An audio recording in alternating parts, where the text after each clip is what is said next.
بسم اللہ الرحمن الرحیم۔ السلام علیکم ورحمۃ اللہ وبرکاتہ۔ آج میں آپ کو حرمین شریفین میں سفید پتھروں پہ واقعہ سناتی ہوں کہ یہ کس طرح اللہ تعالیٰ کی مرضی سے یہ سارا کام ہوا اور اللہ کی مدد اس میں کس طرح شامل تھی۔ مصر کے ایک انجینئر محمد کمال جو تھے وہ بہت ہی پڑھے لکھے اور بہت ڈگریاں انہوں نے حاصل کی ہوئی تھی۔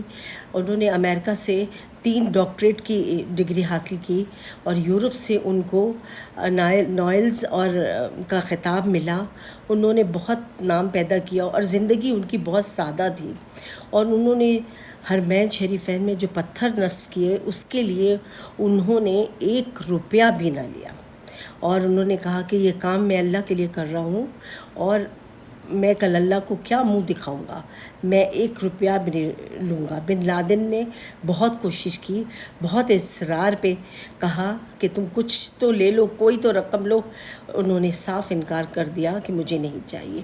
ڈاکٹر کمال جو تھے وہ 44 سال کی عمر میں ان کی شادی ہوئی، ایک بیٹا ان کا پیدا ہوا، اور ان کی بیوی بیٹے کو جنم دے کے مر گئی، اور پھر انہوں نے ساری زندگی اپنی اللہ کے ذکر میں نکال دی اور اللہ کی عبادت میں نکال دی۔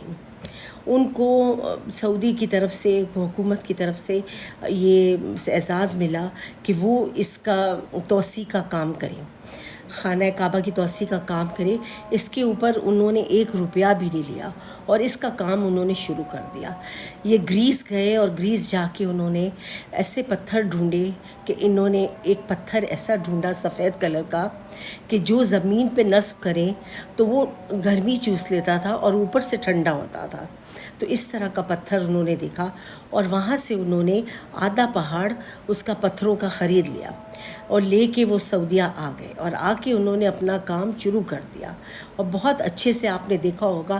اگر آپ کا اتفاق ہوا ہے اور اللہ تعالیٰ آپ کو نصیب کرے اور جانا نصیب کرے کہ آپ وہاں پہ جا کے حج کریں، عمرہ کریں، اور آپ دیکھیں اس جگہ پہ کہ سفید پتھر جہاں جہاں لگے ہوئے ہیں، زمین تو بہت ٹھنڈی ہے، اور جگہوں پہ بھی وہاں نصب کیا ہوا ہے کئی یہ پتھر آپ ضرور دیکھیں۔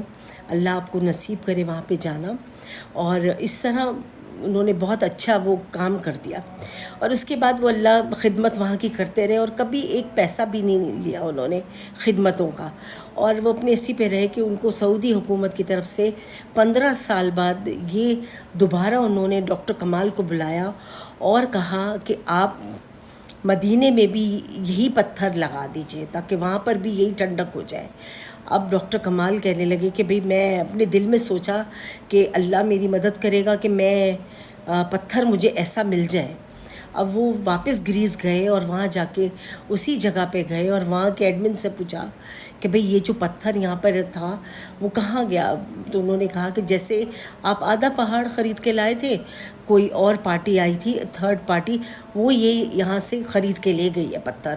تو وہ بڑے مایوس ہوئے، اور پھر اس کے بعد وہ دفتر واپس گئے اور جا کے وہاں کے چیف سے بات کی اور اس سے کہا کہ مجھے اگر جس نے آپ سے پتھر خریدا ہے، اگر آپ مجھے اس کا پتہ دے دیں تو آپ کی بڑی عنایت ہوگی۔ تو وہ کہنے لگے، وہاں کی جو سیکرٹری تھی وہ کہنے لگی کہ بھئی 15 سال پہلے خریدا تھا، پھر بھی میں کوشش کروں گی، آپ اپنا فون نمبر مجھے دے دیجئے، اگر وہ مل گئے تو میں آپ کی ان سے بات کرا دوں گی۔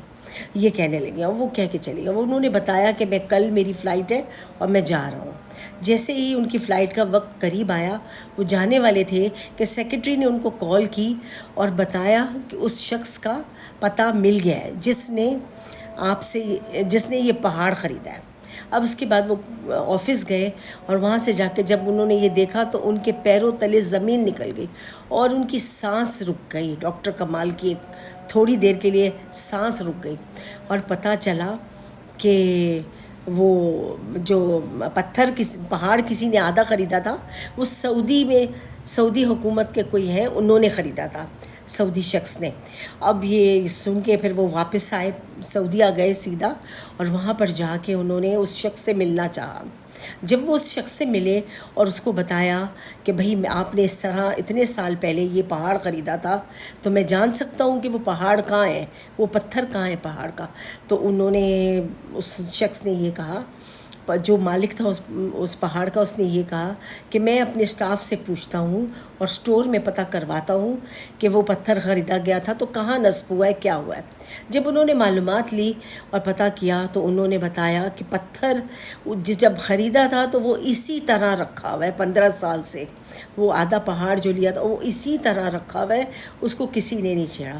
تو جب اس کے مالک، پتھروں کے مالک کو جب یہ پتہ چلا کہ بھئی یہ مدینے میں لگیں گے، تو اس نے ایک معاوضہ بھی نہیں لیا اور یوں ہی دے دیا۔ اور جیسے ڈاکٹر کمال کو پتہ چلا، وہ زار و قطار رونے لگے کہ اللہ تعالیٰ نے ایسی مدد کی کہ پتھر 15 سال پڑے رہے اور کسی نے استعمال نہیں کیے۔ تو جو مالک تھا وہ کہنے لگا کہ بھئی 15 سال شاید اللہ نے میرے پاس ہی حفاظت سے رکھوائے ہیں، یہ پتھر ایسے ہی پڑے ہیں، تو یہ میں اس کی کوئی رقم نہیں لوں گا، یہ آپ لگا دیجئے۔ دیکھیں لوگوں کی بڑائی، دیکھیں کتنی اللہ کے لیے ہے، کیسا دل ہے۔ اور ڈاکٹر کمال جو تھے وہ زار و قطار رونے لگے، اور انہوں نے پھر جا کے اپنا مدینے میں بھی یہ پتھر لگانے کا سلسلہ شروع کیا۔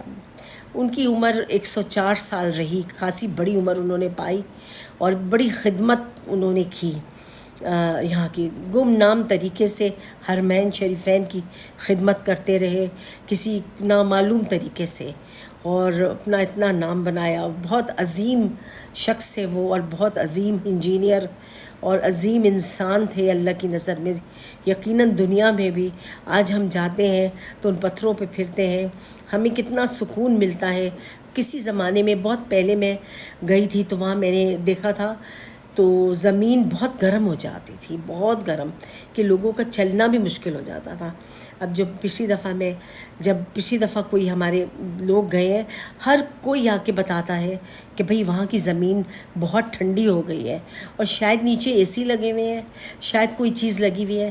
یہ آج آپ کی معلومات میں اضافہ کرے گی کہ وہ پتھر ہی ایسا ہے جو اس انجینئر نے ڈھونڈ کے نکالا کہ جو گرمی زمین کی کھینچ لیتا ہے اور اوپر سے ٹھنڈا رہتا ہے۔ یقیناً یہ واقعہ آپ کو بہت پسند آیا ہوگا، اور پسند آیا تو ضرور دوسروں سے شیئر کریں اور سب کو بتائیں تاکہ سب کو معلومات ہو کہ ہمارے پیارے مکہ اور مدینہ میں جو اتنی خوبصورت توسیع کا کام ہوا ہے وہ کیسے ہوا ہے۔ اللہ ہم سب کو نصیب کرے حج و عمرے، آمین ثم آمین۔